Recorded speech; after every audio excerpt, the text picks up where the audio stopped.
Good afternoon, welcome to The State, and thank you for choosing us. The show is brought to you by Christian Service University, located in Kumasi in the Ashanti region. My name is Gabriel 𝗟𝗡𝗩𝗘 Ankrah. I'll be back with the details. Please stay with me.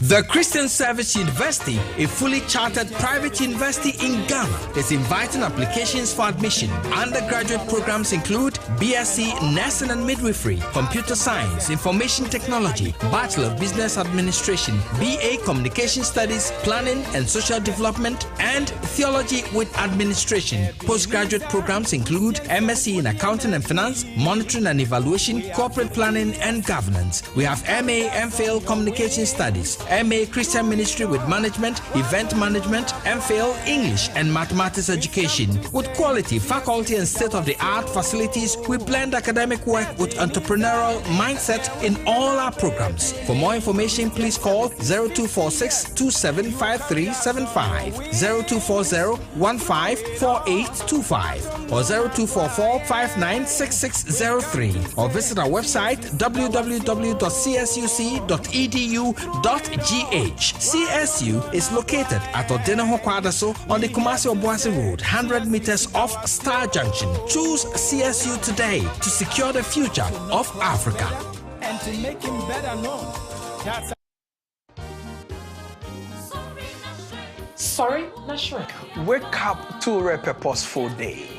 Get ready for a transformational morning experience. Sorena Shrine is here to build our spirituality, mental and physical well-being. Through positive, inspiring actions and stories.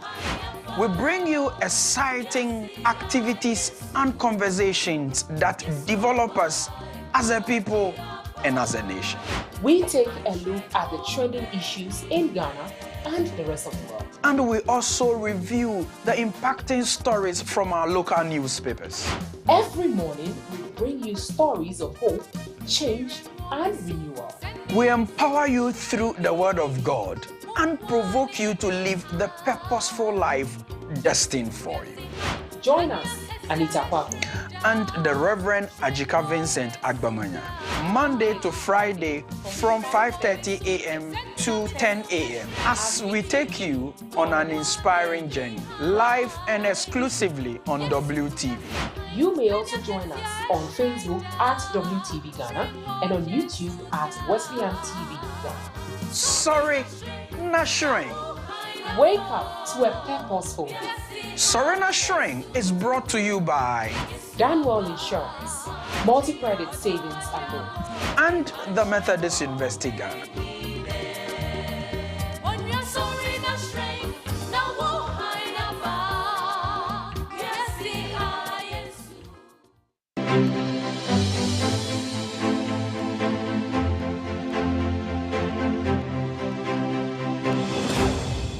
Welcome back. Let us do W Briefs. On W Briefs, what we do is to give you an executive summary of the topic for the conversation for the day. So Ghana has a dynamic migration history which started before independence. The period before 1970 was characterized by migration inflows into the Gold Coast. And this was largely attributed to the quality education perhaps that we had, rich natural resources, British indirect rule, and of course the active Pan-African agenda that was started by Dr. Kwame Nkrumah. And at the time, Ghana became home to many other countries, some Upper Voltarians, Lebanese, Nigerians, etc. Ghana became a home to these groups of people. But the result of the introduction of the Aliens Compliance Order under Dr. 𝗟𝗡𝗩𝗘 in 1969 saw the expulsion of over 1 million Ghanaian nationals from Nigeria under the then president, Shehu Shagari. Famously known as Ghana Must Go. Remember the blue and red check bags that they had to carry to cut their goods back home into Ghana. A record number of Ghanaians and Nigerians were deported just last week in a single huge number on a flight. 2021, about 4 people. Previously, UK was looking at other countries, Brazil, Lithuanian, but Africa this time around, they deported more than they have recorded in their history. But over the years, many Ghanaians have had reason to migrate to other countries for so-called greener pastures, for economic reasons. Some have refuted the thought that it's out of poverty that people migrate there. They go there for their own reasons and decisions. The global distribution of migration stands at the United States has about 575,000 Ghanaians, born individuals there. The United Kingdom has 90,000. Canada has about 40,000, including born Ghanaians there in Canada. Germany has 20,000 plus Ghanaian born individuals. So like they said, Ghanaians are found everywhere on the globe. We are all over the place. But some of these migrants find themselves in difficult situations, inhumane treatment. We see them. Some go through so many torturous events and episodes just to find comfort in the home they claim they are looking for greener pastures. Some are denied access to lawyers. Some are deported under so many inhumane conditions. The Labour government in the UK, mind you, we are focusing on the recent deportation in large number compared to previous ones. The Labour Party, when they came, have since July deported 3,600 people. They've asked them to go back to their countries. It is a new government, and that is their immigration policy. The big question remains, why are people still eager to leave the shores of the Gold Coast? Then, now we are oil-rich Ghana, to go to these lands, to these countries, to look for what they call greener pastures. On the States this afternoon, we are going to weigh into the dangers of the strips that they undertake and the remedies that are available. What are the driving factors? You wouldn't want to miss this conversation. I'll be right back to introduce my guest. Don't go anywhere.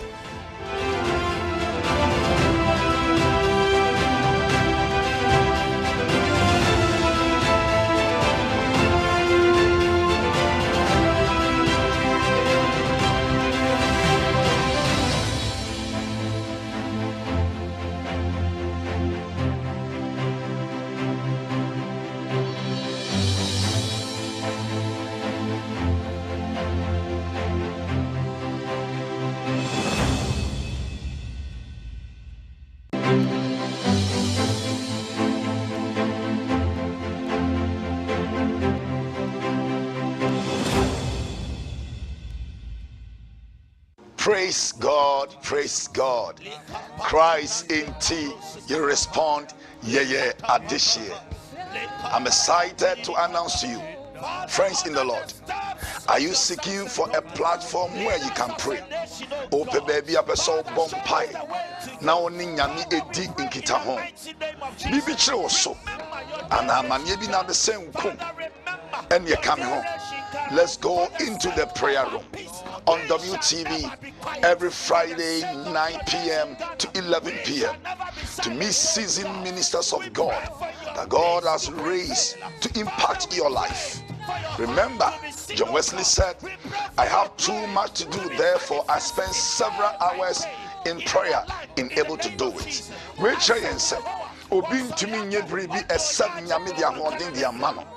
That is why we are calling upon you.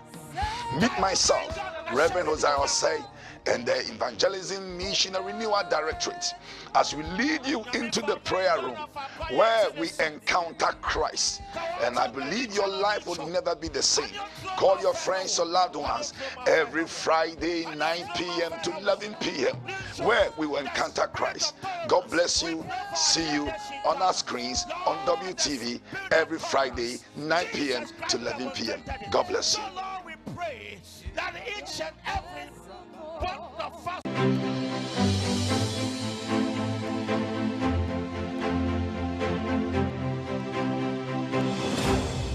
Welcome back. On the state this afternoon, we are looking at illegal migration. We are weighing into the possible factors that will cause people to risk and then travel to other countries in search of what is known as greener pastures. We'll look at the dangers involved and the remedies to them.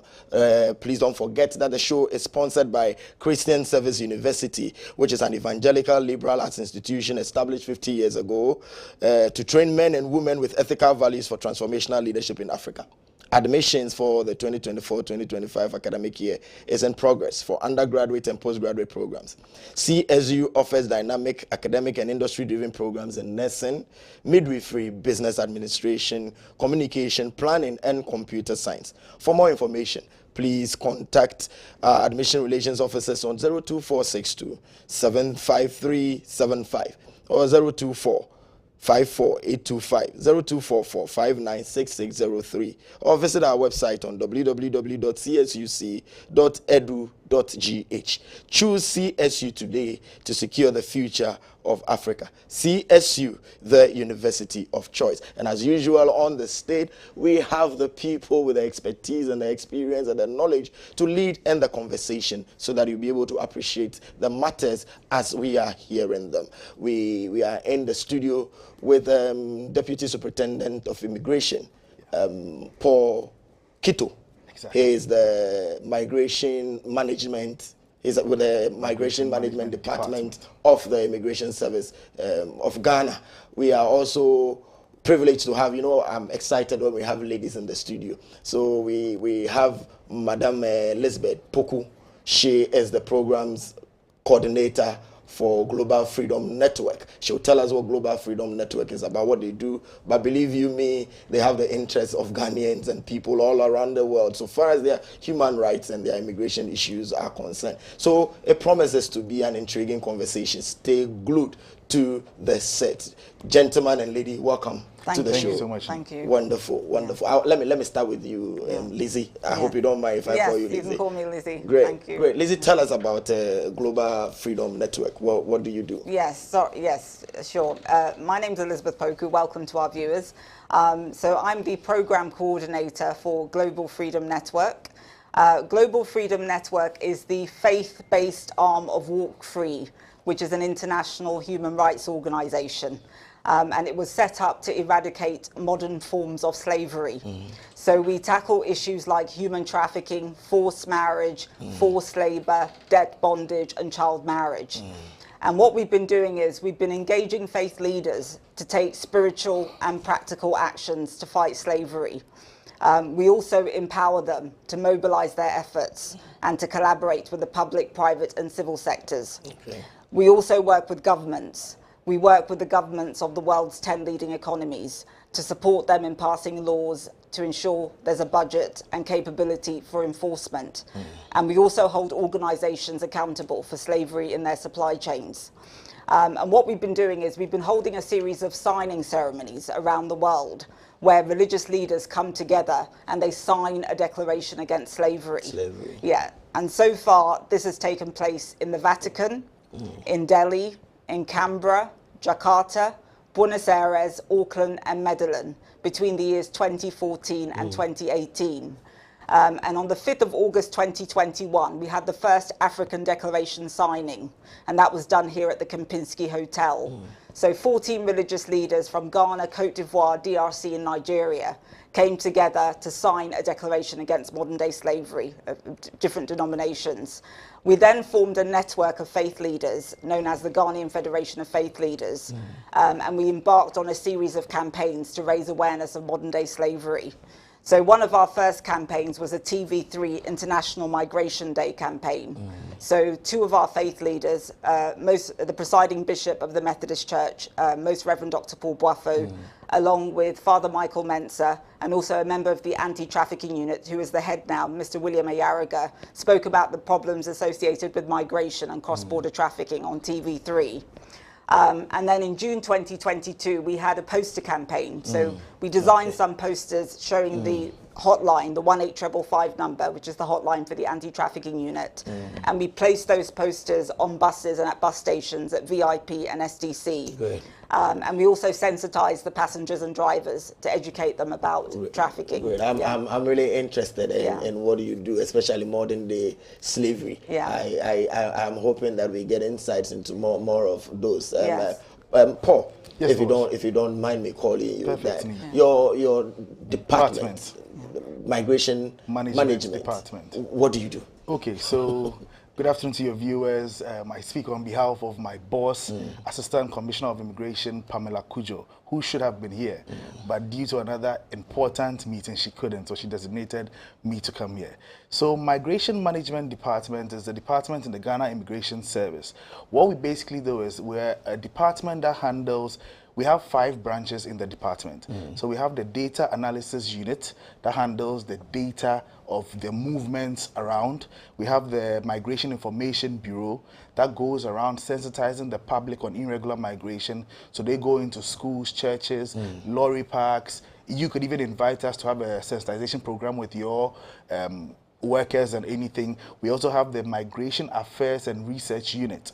Theirs is to do research on the trends available for the government to use those reports to influence their policy making. We also have the Refugees Unit.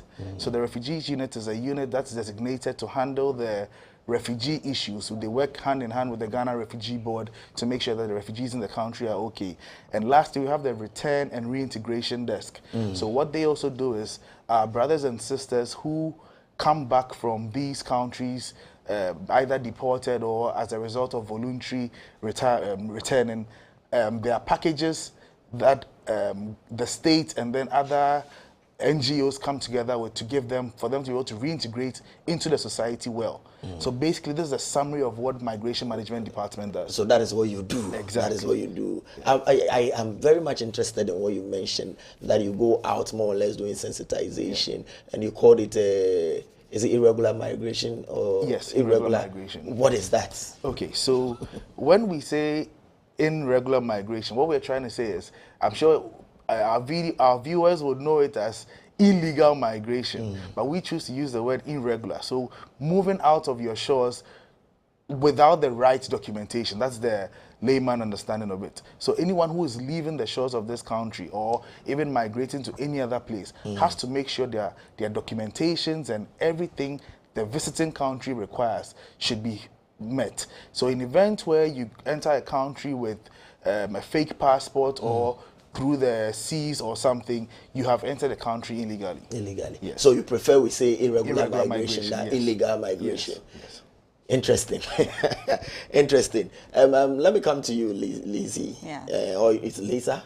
My name is Elizabeth, but you can call me Lizzie. Yeah. Okay. That's fine. Yeah. So you had Paul and the role his department is playing, and I asked about the irregular migration bit. I'm sure you've been working with people like that. He mentioned documents that are not right, and people still force their way into countries and all that. Have you encountered such people, and what have their story been like? Yeah. So we deal with human trafficking. So we've dealt with cases of we've encountered individuals when we've done sensitization who have traveled abroad without the right documentation and have been returned. So Lizzie, explain the trafficking. I mean, a middleman or person gets people recruited and take them. Yeah, people who are deceived by an unlicensed recruiter, maybe respond to a fake job advert and take up a job opportunity without the right documentation, and then maybe they're sent abroad by a trafficker, and then they get to one of these Middle Eastern countries, and they are exploited there and then returned because they don't have the right documentation to be there. When we did the sensitization at VIP, for example, we had some people stand up to say that, we've just come from Oman or one of these Middle Eastern countries, and we connected them to the anti-trafficking unit to help them get support. So there are people really who are into trafficking. But I'm tempted to ask that the people go on their own volition. they tell you we have this jobs there, and then you pay monies, you submit documents. Yeah. So why do we blame the people who do the trafficking? Exactly. Yeah. Yeah. People, because of the situation in the country, maybe there's a lack of employment opportunities. You know, the economy is not stable. You know, the cost of living is high because of the environment that we live in. Because things are difficult. People want to seek pastures new. They want to seek opportunities elsewhere. So when these job adverts are there, you know, when the jobs they are fake job adverts or unlicensed recruiters, when they are fake job adverts, people respond to them because they're looking for a better opportunity. For themselves. So it's the circumstances they find themselves in force them to fall into. Yes. Okay, Paul, let me come to you quickly. You mentioned that you have a data research and all that. Just like Lizzie mentioned, some of the reasons, but from where you sit, what are the reasons? What are the reasons that cause people to migrate? Okay, so there are so many reasons that would cause one to migrate. Some of the reasons could be economic opportunities. That has to do with seeking a better job, seeking better wages. Some have to do with education. They want to further their education and they have scholarships in these universities outside. Others have to do with family reunification. His wife is there, his brother is there. He wants to unite with his family outside the country. Some also would be as a result of environmental factors, the harsh conditions here. I have a friend who had a sickle cell problem, and in Ghana he had crisis upon crisis. When he left for the UK, God be so good, funny enough, for about a year now, he hasn't been hit by crisis. So this could be an example of someone who might say the system, the weather and everything there works better for him here. So there are so many ways by which one might choose to migrate. So they vary. You could have a reason of marriage, mine could be school. So generally, these are the reasons why people move out. I'm interested in legal issues that they face. Okay. When it comes to legal issues, if you're going through the right means, you wouldn't have issues. What is the right means? Okay, so the right means is having everything set. Going with your okay, so let's say you're going to the UK for school. First of all, you need to have admission in the school. You need to have a student visa in your passport. You can't have a student visa and be working with a visa in the UK. So all these things need to be set straight. If your visa is a student visa, you should know that you are there for school. If your visa is a dependent visa, you should know you are there as a dependent on someone. So we need to understand the kinds of visas and then what they are really meant for. You don't just, everyday language on the street is, me pese me kwa abrochire. What do you want to go and do? The country is hot. I just want to leave. They don't have any reason or a fixed plan on what they want to go and do. So generally, if you're going through the right way, you wouldn't have issues. But it's an issue of overstaying. You go there, they give you 3 months, then it's all. Once you are in America, you never want to come back to Ghana again. Once you overstay and you are caught, you'll definitely be deported. Lizzie, let me ask you. If you can share any stories you deal with the people who are trafficked or like that. I want the experience as you witness or how they narrate to you, what they go through when they go to these places. Well, we mainly do advocacy. I think the most contact I've had with victims is like when we did the sensitization at the VIP, and some victims even the stood up. VIP bus station. The bus station, yes. And some of the victims stood up to say that they've just returned from one of the Middle Eastern countries, and they needed help and they wanted to tell their story. But we do advocacy. We tell people about the dangers. And we encourage people to report suspicious job opportunities. So if there's a fake advert, we ask them to go to the relevant agencies so that they check whether the jobs are genuine before they take up the positions and go abroad, so that when they get there, they're likely to less likely to face deportation or be exploited when they arrive at their destination. Yeah, but we educate the public, we do sensitization, we collaborate with like the anti-trafficking unit, we traveled to some of the different regions recently, like 𝗟𝗩𝗪𝗘, Asesawa, Ho. So we do a lot of sensitization and advocacy to make people aware so that they don't fall victim to traffickers. Yeah. Paul, let me ask you, from where you sit, you where you sit, you see everything. For stories, I'm sure if you want me to tell yes, the story, I just want you to so that the show will not end. Yes, just one, just share one harrowing one. Just last month, there was one lady who left Ghana when her baby was 6 months old, because she had gotten an opportunity to be a house help in one of these Gulf countries. This is this is to state that it's not as if the countries in question are bad countries, no. But you could have bad things happening to people, just like someone coming to Ghana and having an issue with a Ghanaian. That doesn't mean Ghana is termed a bad country. So one of these Gulf countries, she goes as a house help. She gets there and she's told it's a husband and a wife. But she gets there, it's a husband and wife and 5 boys. So it starts with sexual abuse from the husband. And whenever she reports to the wife, it means hell will break loose. She wouldn't eat that day. So she had to now just be keeping quiet. It didn't end there. After the father finishes with her, at night, she would have the boys also coming in. Yes. So in a span of 7 months, she was sleeping with the father and 4 of the sons. It didn't end there.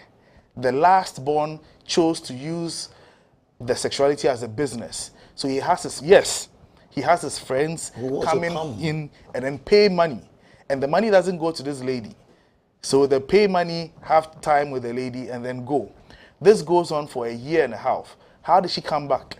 So one of the friends, also now, when you want to come and have her in the house, it has its charge. When you want her to be brought to your house, it has its charge.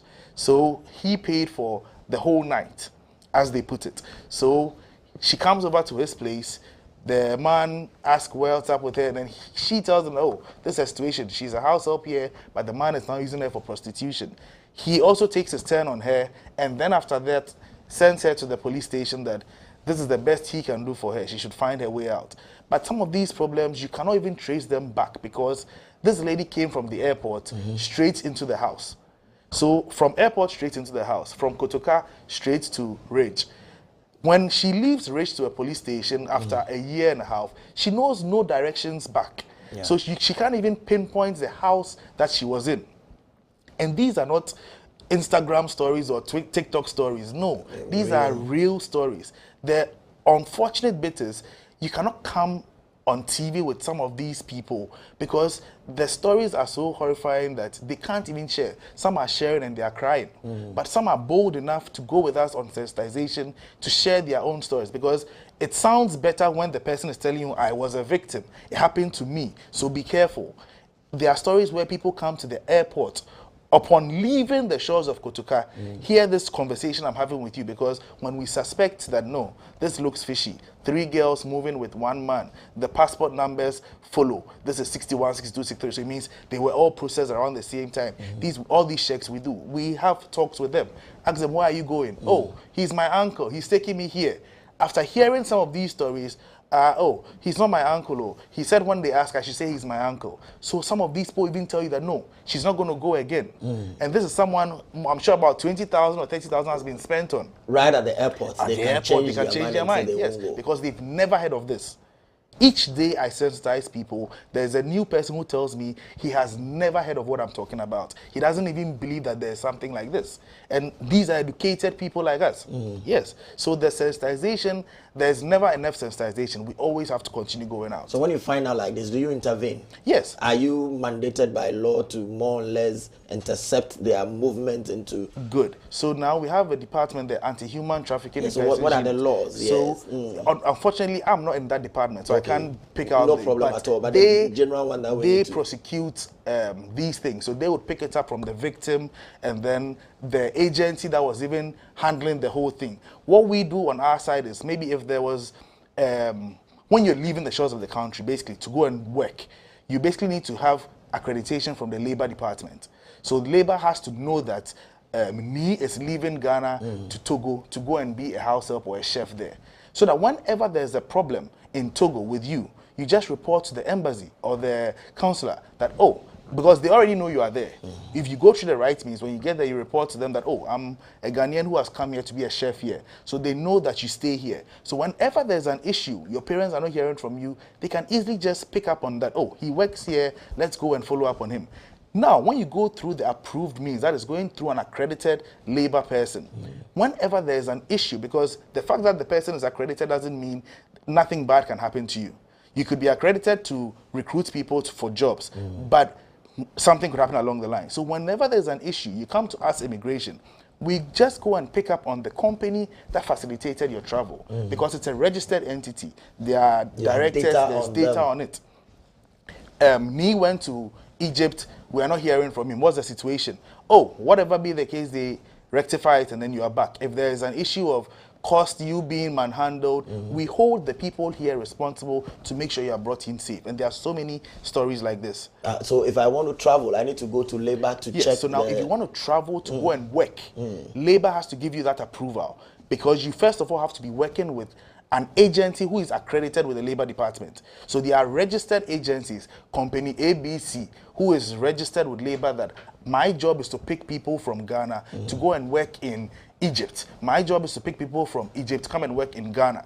So there are registered companies like this. So when you deal with these people, it makes the casualties very minimal. But if you choose to deal with a Guru man who is in front of a certain office, oh, meet me here, send the mobile money to this number, then you know that you are in trouble. And I always say that the best check is to tell them that, oh, I have a family member at immigration, so can we have a roundtable discussion and see the way forward with the journey that I'm about to pursue.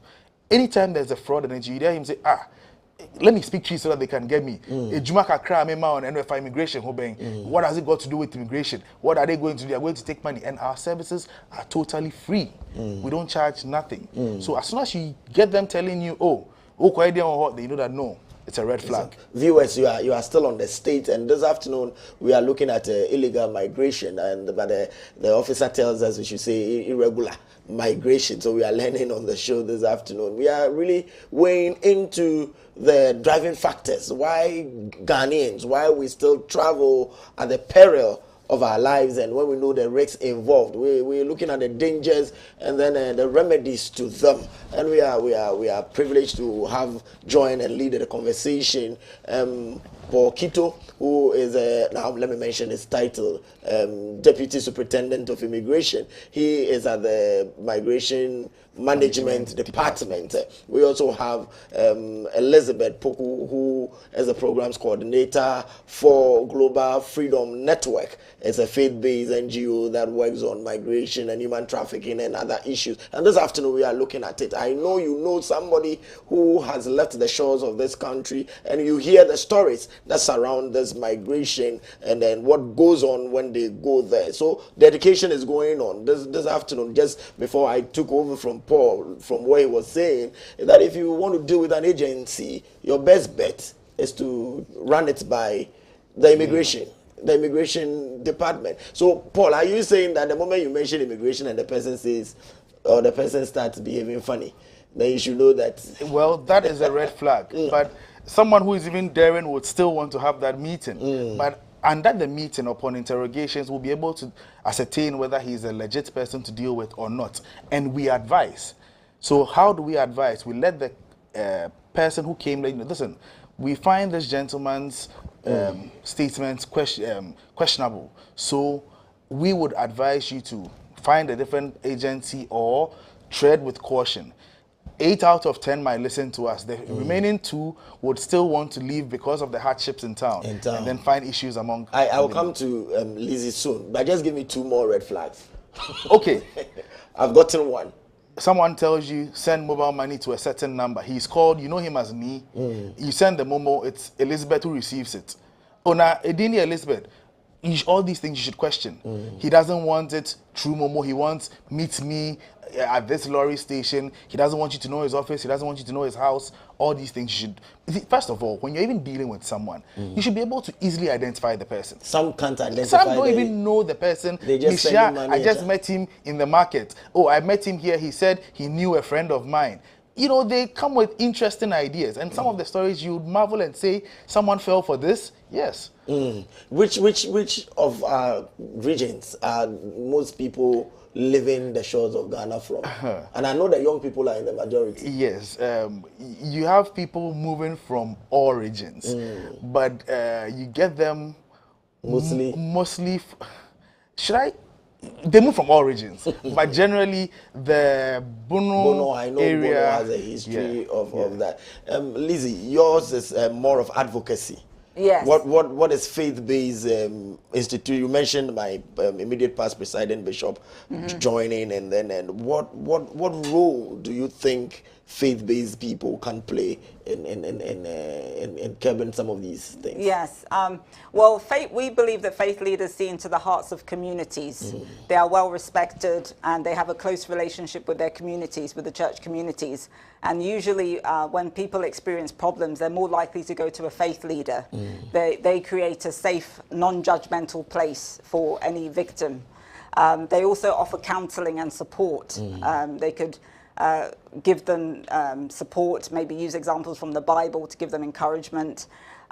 They can also offer them a safety plan and an exit strategy. So they are well respected. People are more likely to approach them. So that's why we choose faith leaders and we collaborate with them. We believe they have a powerful role, a powerful voice. So your network is global in nature. Yes, we have a federation of faith leaders known as the Ghanaian Federation of Faith Leaders based here in Ghana. Some of the members are the presiding bishop, as I mentioned, Most Reverend Dr. Paul Buffo. We also have Sheikh Amira Shaibu, who is the chief imam spokesman. We have Reverend Kwame Labi, who is the Orthodox church leader. We have Father Michael Mensah, so we have Catholic, Orthodox. So what do these people do? They should preach? Yes. Or you give them access to those who have returned? And Sure. We come together during, we organize sometimes workshops where we have meetings to plan activities to raise awareness of modern day slavery. So if we have events where we're speaking to the public, about modern slavery, they join us, and they would join us in the advocacy. So they would speak with us to sensitize people about modern day slavery. So to add to what she is saying, the faith-based thing is actually a very laudable thing, because you know the Ghanaian culture. I'm sure on Sundays you see the atmosphere from about 9 to 12. Everyone is in church. Ghanaians don't joke with their religion. So it's a very good point to start from, because the average Ghanaian will not even talk to his family member when he has plans of traveling, but would go to the church for the pastor to pray over his passport and then hope that the transaction goes well. So if these pastors and religious leaders are well informed on what we are saying, when Kojo comes to him that, oh, Sofo, pray for me over this journey I'm choosing to pursue, you might inquire more. Oh, who is taking you? What are you going to do there? Have you ever heard of human trafficking? Have you ever heard of this? Have you ever heard that people go and then their body parts are harvested? Hey, no. Then he's awoken by that information he has received. He goes to do more research, and then, so the religion approach is a very good one. Because, as I was saying earlier on, some of the really top elite educated ones don't even know what we are saying. So in the church, some churches do 5 minutes of this and just give a talk. What we do is every month we choose one church and go visit them. So they give us 30 minutes. 30 minutes. I think we need to look at it very well. Maybe we need to be using the pulpit to do more of this. When we return from the break, we'll look at more of this and the remedies going forward. I will be very much interested when we look at some of the issues, the things that happen there. You mentioned harvesting of organs and all that. So viewers, don't move away yet. I'll be back for us to continue the conversation. Stay with me.